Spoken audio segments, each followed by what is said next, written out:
हम सब जानते हैं कि बच्चों के लिए 12वीं का जो एग्ज़ाम होता है वो कितना इम्पोर्टेंट होता है, क्योंकि उसी एग्ज़ाम के बेसिस पर आप आगे जाके भारत के टॉप यूनिवर्सिटीज़ और कॉलेजेस में एडमिशन्स लेते हैं।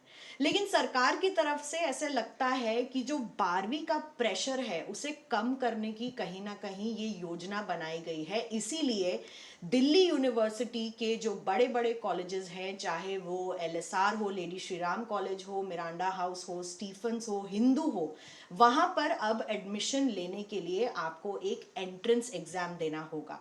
हम बात करेंगे इस पर दिल्ली यूनिवर्सिटी के vice chancellor professor Yogesh Singh से। थैंक यू सर हमसे बात करने के लिए। पहले तो बताइए कि क्या मंशा है आप लोगों की, क्योंकि अमूमन बाकी यूनिवर्सिटीज़ में एंट्रेंस एग्जाम्स पहले से ही शुरू हो गए थे, दिल्ली यूनिवर्सिटी में इतनी देरी से क्यों आया?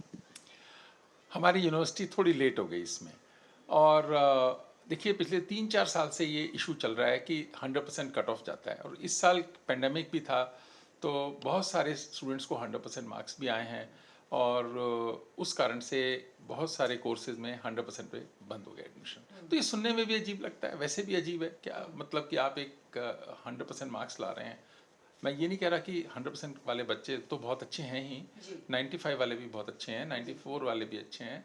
ये सब एक ही लॉट के बच्चे हैं, ब्राइट ब्रेन्स हैं हमारे देश के। लेकिन सबको फेयर चांस मिल नहीं पा रहा है। जो लोग लीनियन बोर्ड से आ रहे हैं उनके मार्क्स ज़्यादा आ रहे हैं।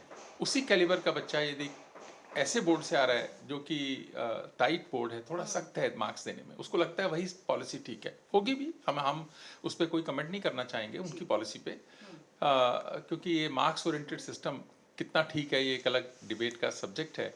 लेकिन दो सेम कैलिबर के बच्चे अलग अलग मार्क्स लेके अलग अलग कॉलेजेस में एडमिशन ले रहे हैं, ये अच्छी बात नहीं है सिस्टम के लिए। तो हमने सोचा कि टेस्ट के थ्रू आए, टेस्ट एक अच्छा फिल्टर है, और उससे जो स्टूडेंट्स आएंगे कम से कम जो उनका कैलिबर है, कैपेबिलिटी है, उसके हिसाब से उनको एडमिशन मिलेगा, फेयर चांस होगा, और किसी भी कॉलेज में अपने इंटरेस्ट से वो एडमिशन ले पाएंगे। तो सर मैं आपसे पूछना चाहूँगी, अभी बोर्ड एग्जाम्स इस साल के चल रहे हैं और ख़त्म भी होने वाले हैं, तो क्या वो बच्चे जो अब बोर्ड दे रहे हैं उनको भी अगर दिल्ली यूनिवर्सिटी में एडमिशन चाहिए तो उन्हें भी ये एंट्रेंस टेस्ट देना होगा? बिल्कुल। अभी जो नेक्स्ट एकेडमिक सेशन 22-23 शुरू होगा, तो उसमें जो भी एडमिशन लेंगे उनको टेस्ट के थ्रू ही एडमिशन होगा। तो उनको उसी हिसाब से अपने मन को बनाना होगा और तैयारी करनी होगी उसके लिए। और कब ये एंट्रेंस टेस्ट आप लोग लेने की सोच रहे हैं? हम लोग तो ऐसा सोचते हैं कि 12th के एग्ज़ाम्स के 1 महीने के अंदर या उसके थोड़ा देर में इसको टेस्ट को लें, जिस कारण से स्टूडेंट्स को टाइम मिल जाए तैयारी करने का। अभी तो 12th की तैयारी में भी बिजी होंगे, थोड़ा सेशन भी क्योंकि पेंडेमिक के कारण से लेट चल रहा है, तो वो सब ध्यान में रखते हुए लेंगे। स्टूडेंट्स को समय मिलेगा तैयारी करने के लिए अच्छे से, और आप ऐसा मानो 1-1.5 महीने में करेंगे। एक डेढ़ महीने में आप एंट्रेंस शुरू कर देंगे। सब पैटर्न क्या रहेगा, क्योंकि बच्चों को यूजुअली ये रहता है कि हम कहाँ से पढ़ें, कैसे देखें, तो किस तरीके के पैटर्न पर ये एंट्रेंस टेस्ट लिया जाएगा? अभी तो इसकी डिटेल्स वर्कआउट होनी है, तो एक कमेटी कॉन्स्टिट्यूट करेंगे और वो डिटेल्स इसकी बनाएगी।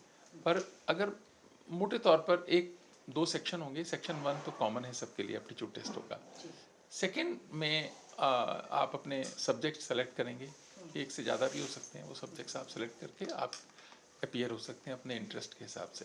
कोई कॉमर्स का बच्चा है तो कॉमर्स लेगा, साइंस का बच्चा है तो साइंस लेगा, और उसके बाद मेरिट लिस्ट बनेगी, फिर आप अपने इंटरेस्ट से आगे एडमिशन लेंगे। तो आप कह रहे हैं इस टेस्ट के दो पार्ट्स होंगे? हाँ, दो पार्ट होंगे, एक कंपलसरी होगा, दूसरे में ऑप्शंस होंगे बहुत सारे।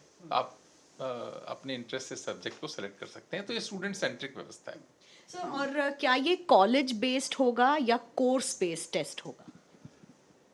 नहीं, कोर्स बेस नहीं, ये तो बेसिकली डीयू के एडमिशन के लिए होगा, और उसके बाद में उसकी परफॉर्मेंस के हिसाब से आप डिफरेंट डिफरेंट कोर्सेज में एडमिशन ले सकते हैं। इस तरह से ऑप्शंस होंगे। डिटेल्स अभी बनाएंगे इसकी, अभी बनाई नहीं है, अभी बन रही है। सर क्या आपको लगता है कि ये इतना बड़ा जो फैसला है इससे कहीं ना कहीं जो टेंथ में तो अब प्रेशर नहीं है क्योंकि ग्रेडिंग होती है, ट्वेल्थ के मार्क्स अभी भी मैटर करते थे, तो कहीं ना कहीं बच्चों पे जो पढ़ाई का प्रेशर होता है वो कम होगा, और जो कंपेरेटिव एग्जाम्स के लिए साथ में बच्चे प्रिपरेशन शुरू भी कर देते हैं टेंथ ट्वेल्थ से ही, उसमें भी उनको फ़ायदा होगा?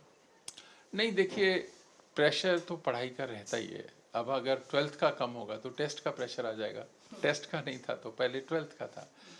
वो तो रहना ही है क्योंकि कंपटीशन है, हम बहुत लोग हैं, अपॉर्चुनिटीज़ कम हैं, इस कारण से होता है प्रेशर। वो तो, लेकिन उससे ज़्यादा बात यह है कि सबको बराबर की अपॉर्चुनिटी मिलेगी।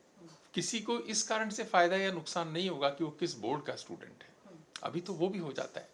तो उसको ये सिस्टम हटाएगा, और अगर हम ये टेस्ट साल में 2 बार कर पाए तो बच्चों के लिए प्रेशर कम करेगा। तो आने आप वाले कोशिश ये कर रहे हैं कि साल में एटलीस्ट 2 बार ये टेस्ट हो। इस साल तो नहीं, पर आने वाले समय में हम करना चाहेंगे। वो एक आइडियल सिचुएशन है कि अच्छा रहेगा लार्जर इंटरेस्ट में। जेई का भी अभी किया है, तो अभी देखते हैं कि किस तरह से ये आगे हम बढ़ते हैं इस पे। पर ये स्टूडेंट इंटरेस्ट में है और स्टूडेंट्स के लिए इससे अच्छे आयाम निकलेंगे। सर एक सवाल और था कि ये जो एंट्रेंस टेस्ट होगा ये कितनी भाषाओं में होगा? विल इट ओनली बी मतलब इंग्लिश या हिंदी में ही होगा या फिर? नहीं, कई भाषाओं में होगा। वो तो सीयू सेट एक पॉलिसी बना रहे हैं, तो वो लोग तो काफ़ी सारी भाषाओं की बात कर रहे हैं, तो उन सभी भाषाओं में होगा।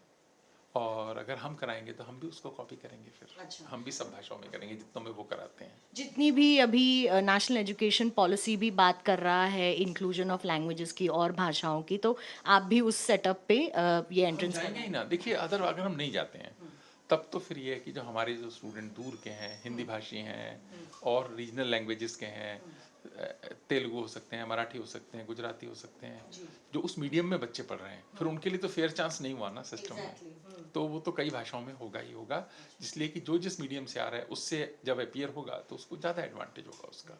वो तो ध्यान रखेंगे इस चीज़ का। और ये बहुत बड़ा फैसला है क्योंकि रीजनल लैंग्वेजेस जो बच्चे पढ़ते हैं, हिंदी भाषी स्टेट से जो बच्चे आते हैं, वहाँ पर जो डीयू में कंपटीशन होता है, एक तरीके से हम देखते हैं साल दर साल 100% की कट ऑफ जाती थी और सीटें पहली ही लिस्ट में ख़त्म हो जाती थी। लेकिन अब वो नहीं होगा क्योंकि हर बच्चे को जो दिल्ली यूनिवर्सिटी जैसी टॉप यूनिवर्सिटीज़ में एडमिशन लेना चाहता है उसे एक एंट्रेंस टेस्ट देना होगा, और इसके लिए कमिटी बनाई जाएगी जिसके माइन्यूट पॉइंट्स और डिटेल्स नोट करके आगे जाके इस एकेडमिक ईयर से 2022 यानी कि 2022 से ये एंट्रेंस टेस्ट शुरू हो जाएंगे। प्रदीप गुप्ता के साथ मैं मिलन शर्मा, आज तक।